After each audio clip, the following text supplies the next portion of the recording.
continuous lighting and why you should consider it for your product photography. That's what we're going to be taking a look at in this video.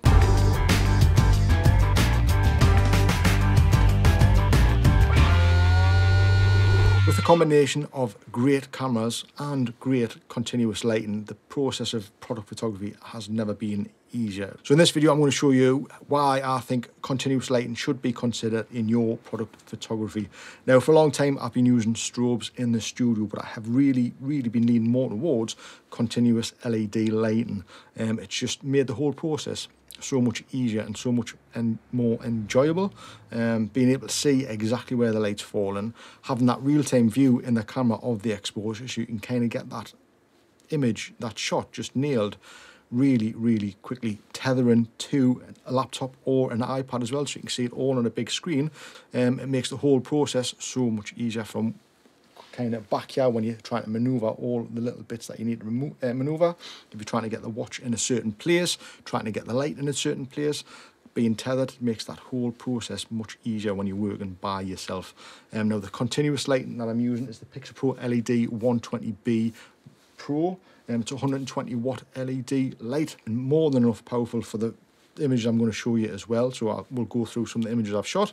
You guys can see the settings, all that kind of thing. But really the main point of this video is to really consider continuous lighting in your product photography, not just your product photography, for your portraits as well. I have really been leaning more to this because it just, like I say, it makes that process so much more enjoyable and you're instantly seeing what you get.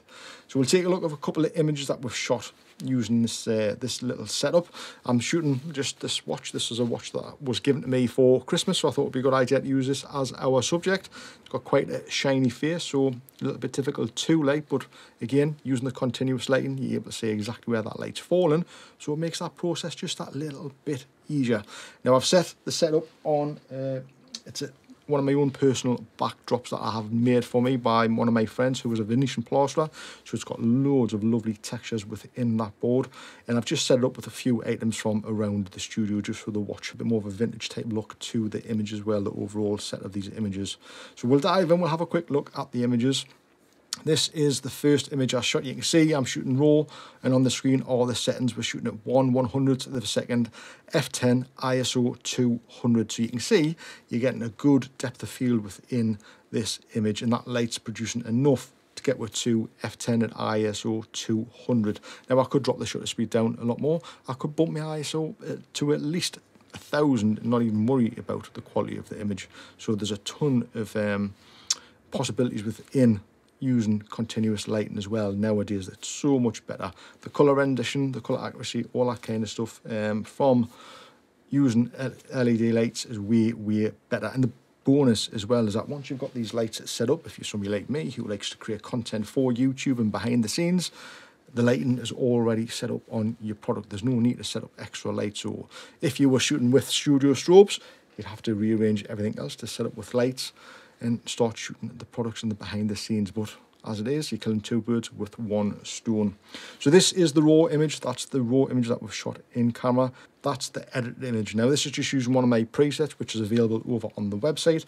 I've literally just applied that and applied a couple of gradients to kind of just give us a little bit of a vignette around the watch. And as you can see from the behind the scenes, you can see it's just maneuvering that white card, which is reflecting the light back onto the watch.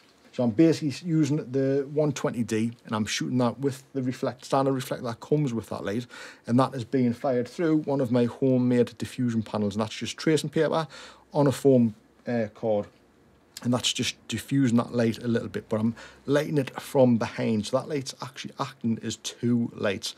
We're lighting it from behind, so it's giving it a bit of a lift overall from behind, but then that light's bouncing back off the white cord and filling in all of that face area and giving us that lovely little clean look to the metal on the watch. Now, I have added a couple of reflector cords in just to fill in a couple of them little gaps around the watch, and that's it. So we just use one light and a preset on these, and that's it. So if we jump to the next image, yeah, we'll go again. I've cropped this in the 1x1. I thought that quite kind of suited it. Again, exactly the same process. That's the edit image using the preset. and that's the raw. So you can see it's just adding a little bit more punch. I think there's a little bit of hairs in there, a little bit of texture, and it's just adding a little bit more punch to the image. But it's not about the presets. The presets are there if you want to download them on the website. It's more about the continuous lighting, how easy it is to get these shots. It took me less than half an hour just to set up and shoot these. It really did. Super straightforward. Again, here is a raw image out the camera.